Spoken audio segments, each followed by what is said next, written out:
Трет блок отворено студио, еден добар ден. Разговараме на тема преку развој на вештините до максимално искористување на потенцијалите. Токму на оваа тема гостин ни е Ирена Јакимова, тренер за личен развој. Госпожа Јакимова, добро дојдовте во отворено студио 1.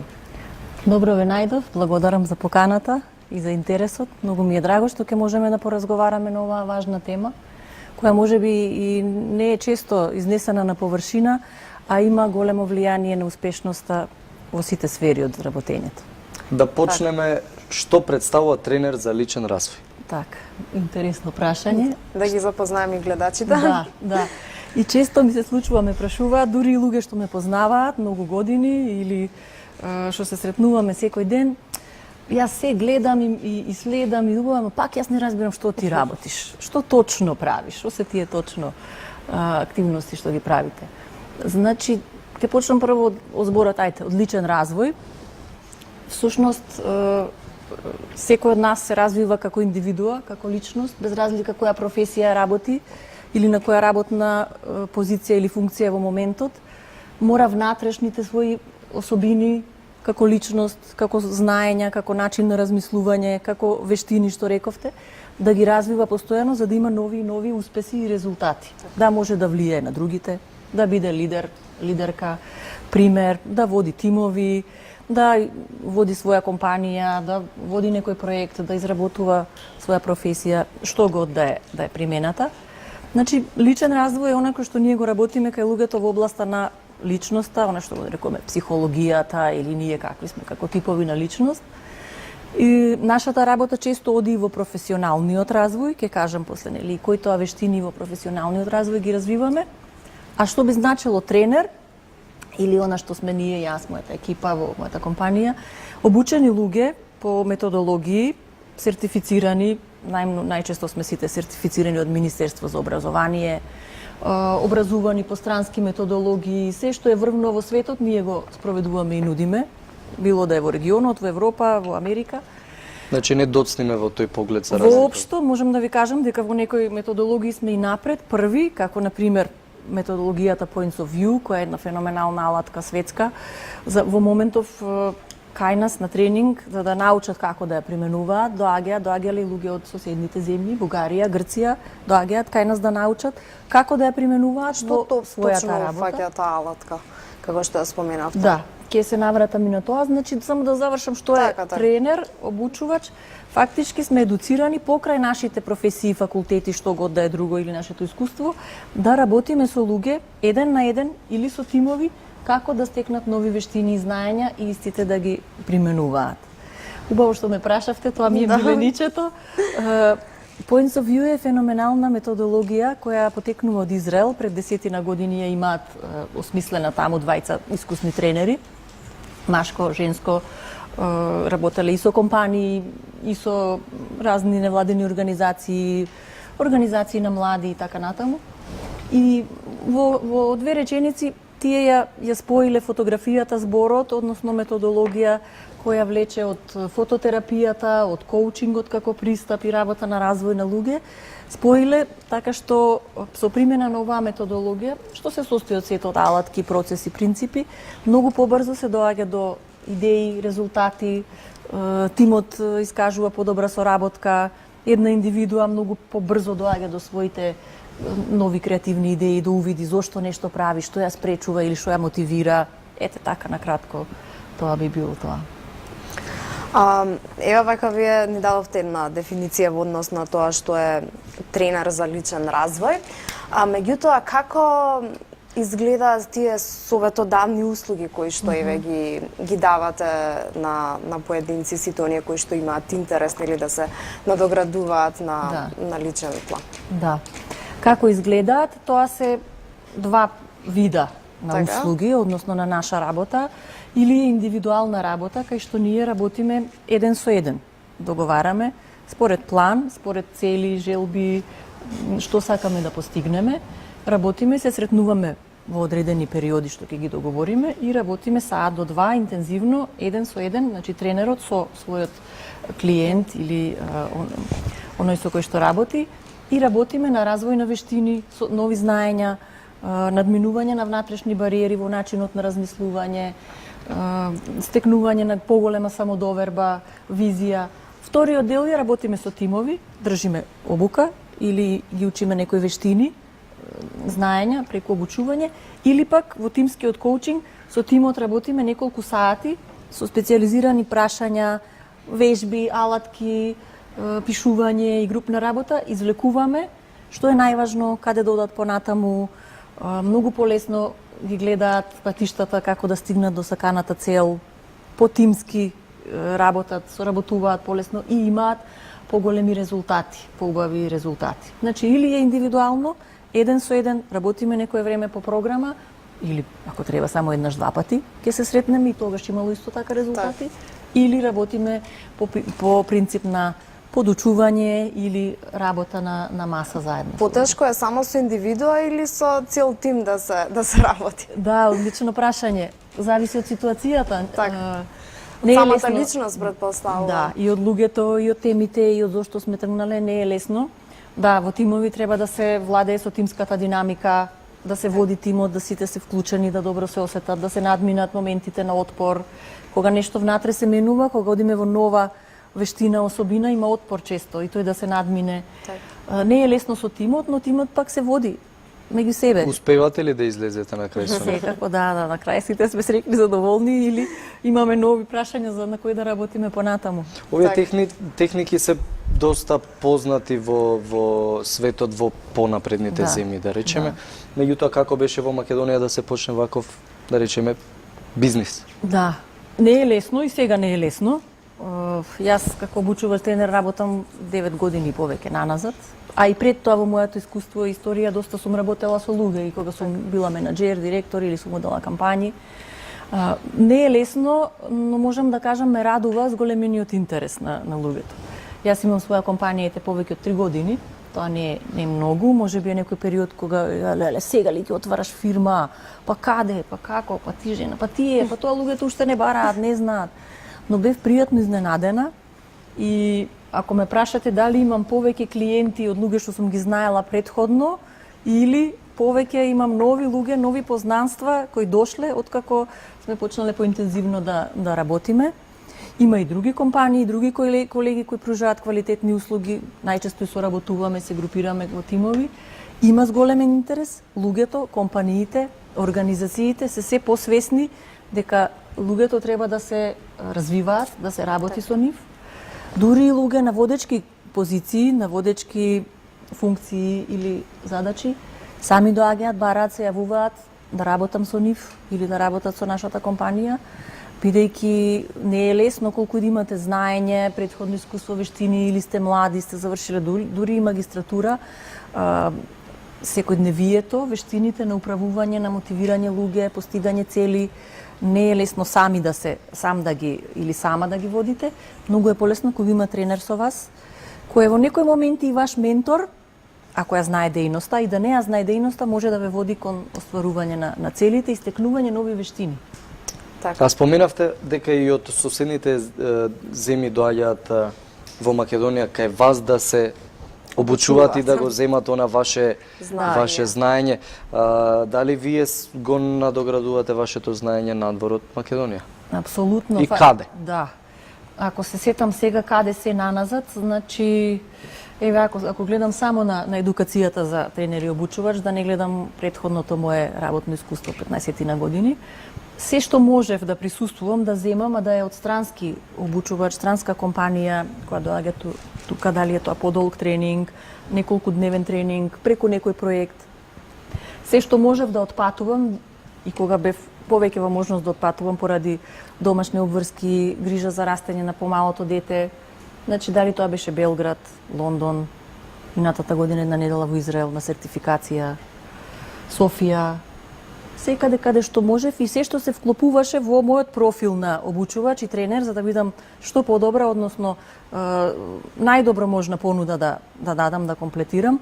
Јас одев, изучував. Исто така, не е лошо, лесно и често ги дополнуваме нашите знаења и преку онлайн тренинзи, читање или дополнување со разни сесии, така што тоа би го препорачала и на луѓето кои можеби мислат дека не можат да отпатуваат, да одвојат многу средства и време сега или во одреден период. Има доста во денешно време и на интернет, онлайн едукации, сесии, видеа кои можат некакви знаења да ни дополнат, да ни дадат.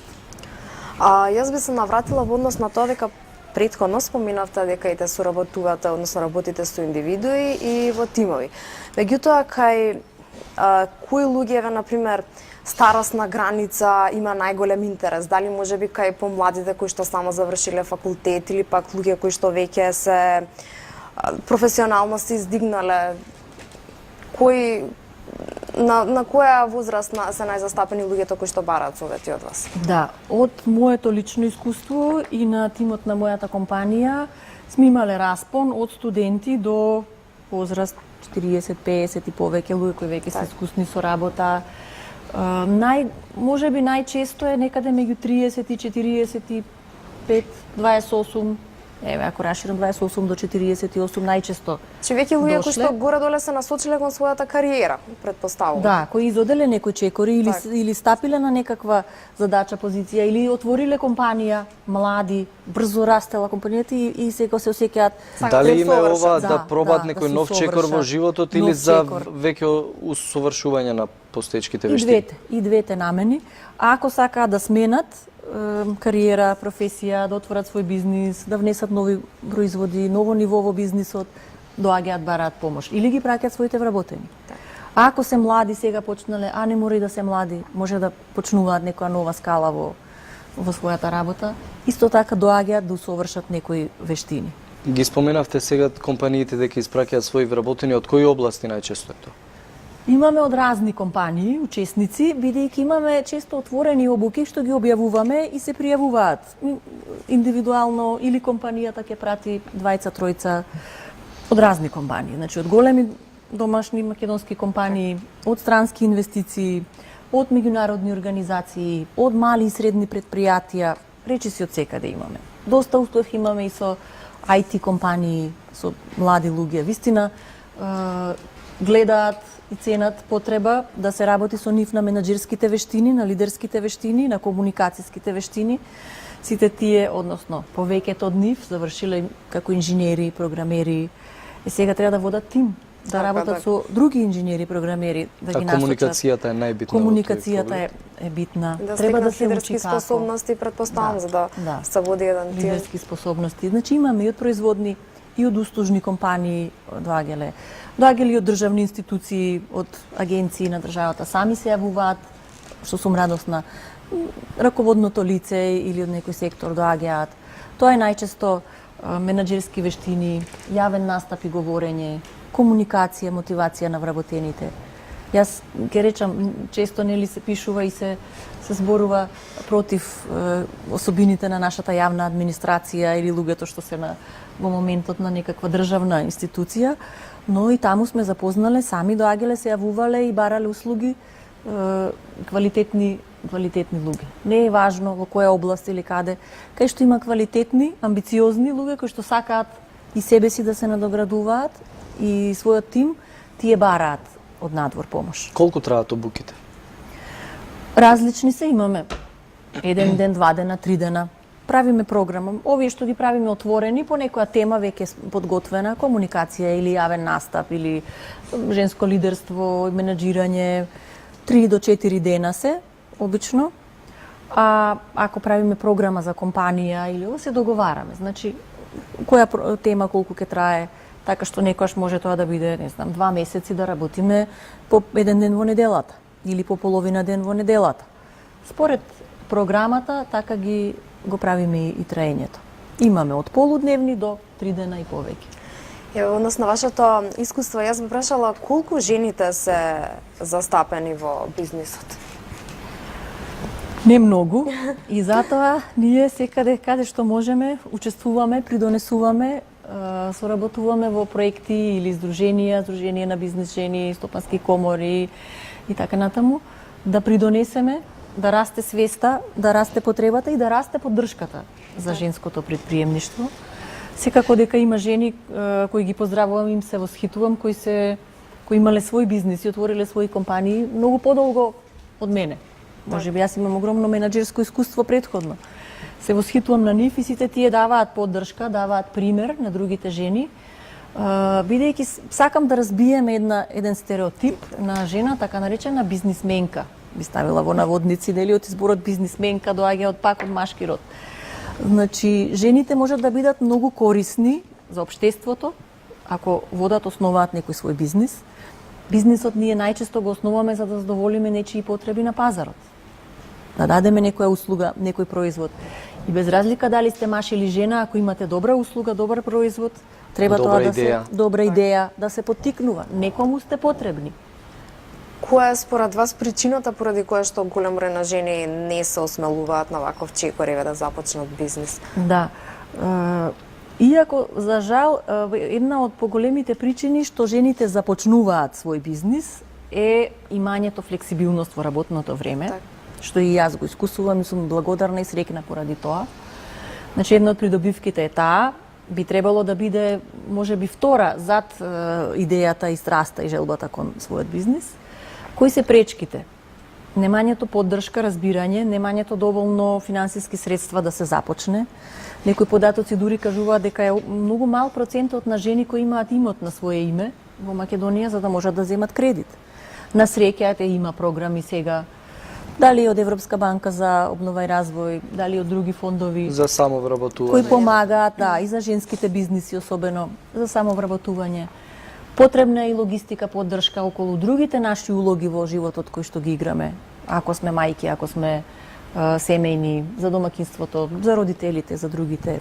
Познато е дека најчесто жените ги преземаат тие улоги во домот, во семејството. Значи, потребна е една општествена поддршка и ќе се вратам на што го кажав на почеток, да го разбиеме стереотипот на бизнисменки, дека тоа се жени кои постојано се во некаде забрзани во штикли и не се прибираат дома или се во, во ресторани. Не, обратното може да е точно, бидејќи ако жената може да води свој бизнис и има поддршка, таа може да го распоредува своето слободно време и енергија, па некогаш и многу повеќе и по-концентрирано да даде на децата, на семејството, ако тоа се бара и е потребно.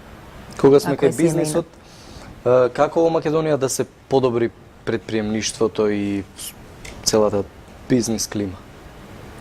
Доста се презема последните години и е многу популарно, повеќе е популарно и се охрабруваме кон предприемништво, не е толку ретко и застрашувачко. Треба мерки, државата треба да помогне, треба да има стабилност, да има политика, да има право, правна држава, да има некаква финансиска помош, да има вмрежување, промоција, да се помогне на тие мали бизниси, да се охрабрат луѓето за предприемништво, дека тоа не е страшно, дека тоа не е толку тешко, да продолжат да се развиваат сите тие хабови кои даваат помош или акцелератори за малите бизниси. Бидејќи и малите бизниси всушност се двигатели на македонската економија. Точно, малите и средни предпријатија се најчесто двигатели, особено на македонската економија. Значи, веројатно државата треба свој удел да изигра, да преземе. Бизнис заедницата сама по себе и полека со менување на свеста, на менталитетот во многу области, па и на оваа област. Мислам дека ќе одиме кон охрабрување и кон повеќе преземање ризик, нови идеи, нови производи и зошто да не да сме конкурентни, да извезуваме и да даваме и услуги и производи надвор од Македонија, а не само да увезуваме. Господја Јакимова, ви благодариме на гостувањето, ви посакувам успех во работата, ви посакуваме успех во работата и се надеваме дека ќе има се поголем број бизнисмени, сопственици кои што своите вработени ќе ги надоградуваат преку овие обуки. Благодарам и ја вам. Ние сме тука и јас и мои колеги да дадеме се што можеме за после да се радуваме на тугиот успех, да поттикнеме, да бидеме тој ветер, таа поддршка, таа насока, таа лампа што го осветлува патот за да предизвикаме многу поголеми резултати и успеси кај другите.